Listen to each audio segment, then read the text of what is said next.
Assalamualaikum warahmatullahi wabarakatuh. Kembali lagi di channel ini bersama kita belajar tentang luasnya ilmu Allah Subhanahu wa taala. Kali ini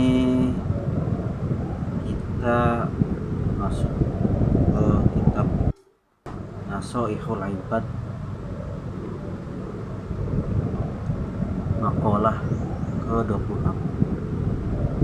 Insyaallah akan dijelaskan secara ringkas dan juga mudah dipahami. Kita masuk kepada judulnya, yaitu Allah SWT memberi sangkalan terhadap 4 golongan manusia yang mulia. Kita lihat dulu hadis Nabi Muhammad SAW yang ada di kitab tersebut.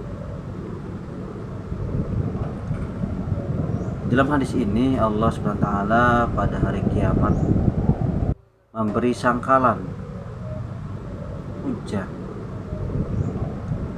terhadap 4 golongan manusia ini. Yang pertama adalah Allah memberi sangkalan terhadap orang-orang kaya. Allah bertanya kepada mereka, "Wahai orang-orang yang kaya, mengapa kalian tidak beribadah?" Lalu mereka menjawab, "Karena kami sibuk mengurus harta kami." Lalu Allah menyakalnya dengan berkata, "Tidaklah kalian tahu siapa itu Nabi Sulaiman?" Lalu Allah berkata lagi, "Dia adalah orang yang terkaya di dunia, tapi ia tidak meninggalkan ibadah." Merupakan sindiran dari Allah SWT kepada orang-orang kaya, bahwa Nabi Sulaiman pun yang kaya raya, kekayaannya lebih dari kekayaan orang terkaya di Indonesia, dari orang kaya di dunia.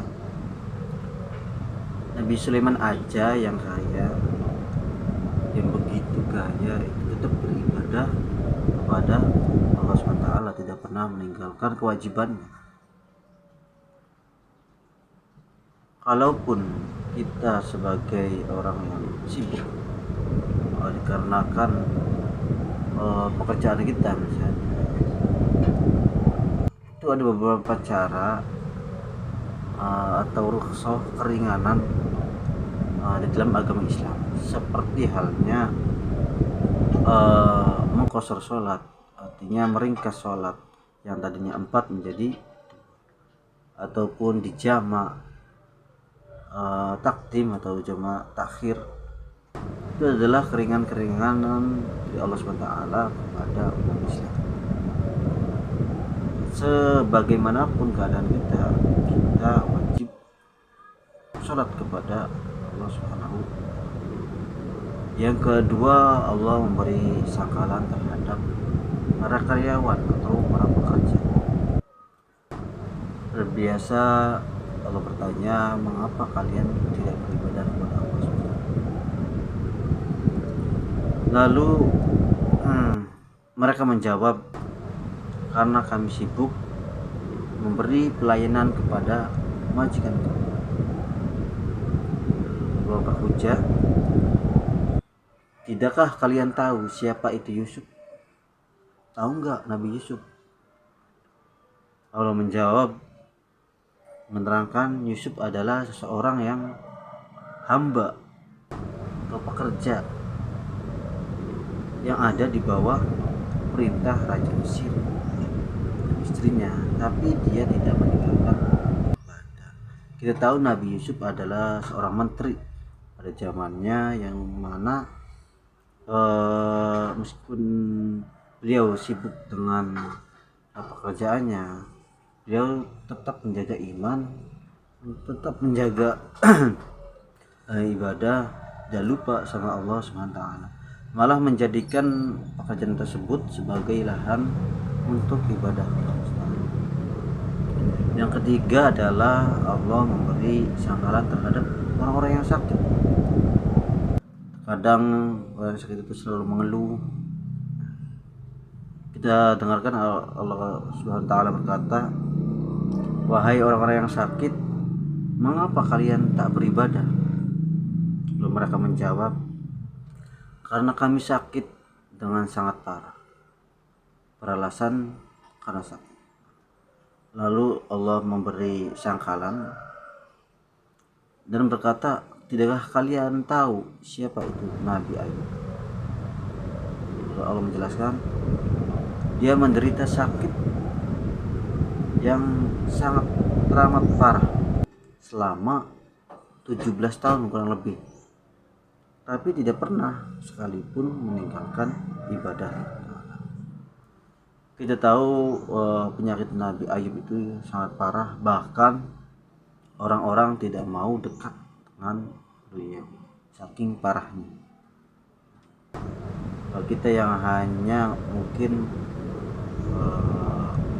sakit yang tidak membuat orang jauh, yang tidak dijijikkan sama orang, mungkin kita menjadi pelajaran dan melihat pelajaran dari kisah Nabi. Yang keempat adalah Allah memberi sangkalan terhadap fakir, orang yang tidak punya. Allah bertanya, mengapa kalian tidak beribadah? Lalu mereka menjawab, karena kami sibuk mencari sesuap nasi demi kami dan keluarga kami. Kita tahu orang miskin itu mencari makan pun susah, sehingga dia termotivasi hanya untuk mencari sesuap makan dan menghidupi keluarganya. Dari segi pandangan manusia itu memang tidak salah, namun Allah memberi sangkalan kepada mereka bahwasanya Allah berkata, apakah kalian tahu siapakah itu Isa, Nabi Isa?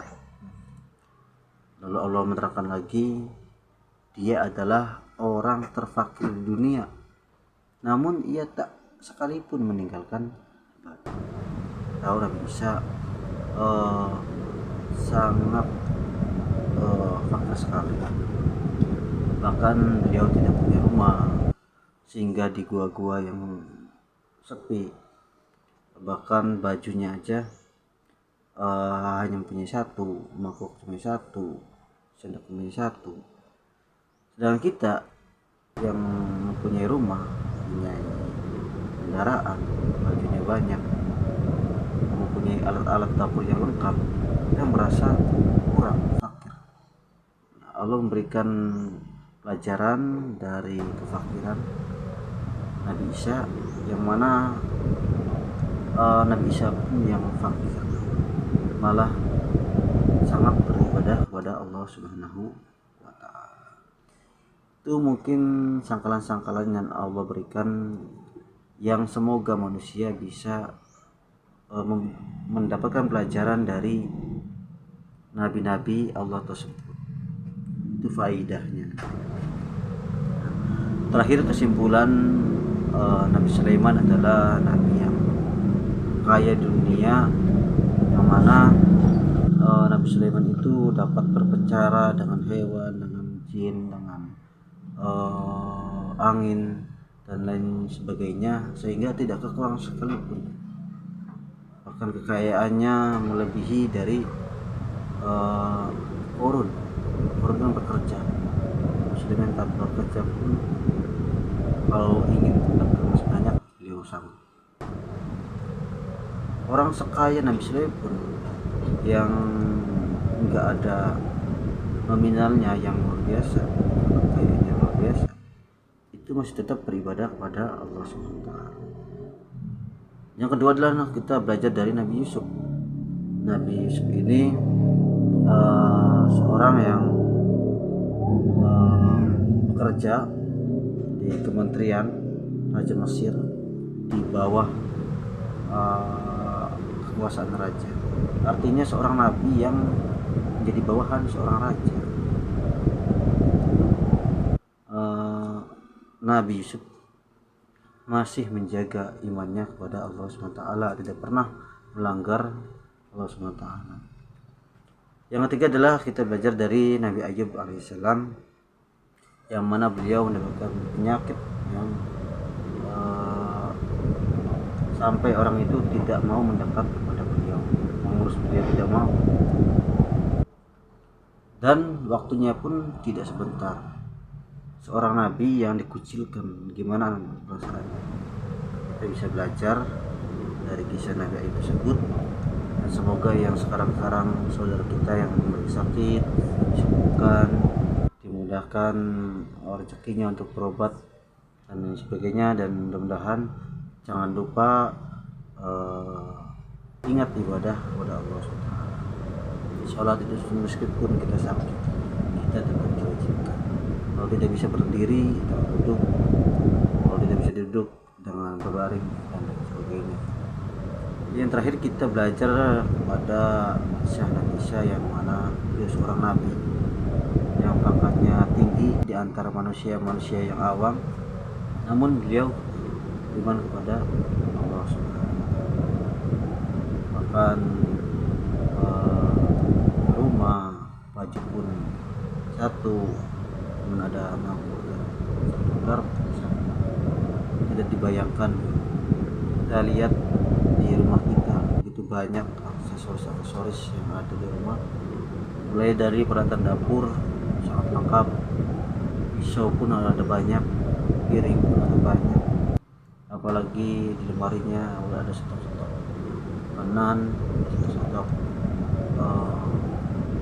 sayuran dan lain sebagainya. Itulah ya kita pada hari ini. Semoga memberi manfaat dan mencerahkan bagi kita semua dan memberi wawasan baru apa ilmu Allah SWT itu sangat luas dan tak terbatas. Sekian, wassalamualaikum warahmatullahi wabarakatuh.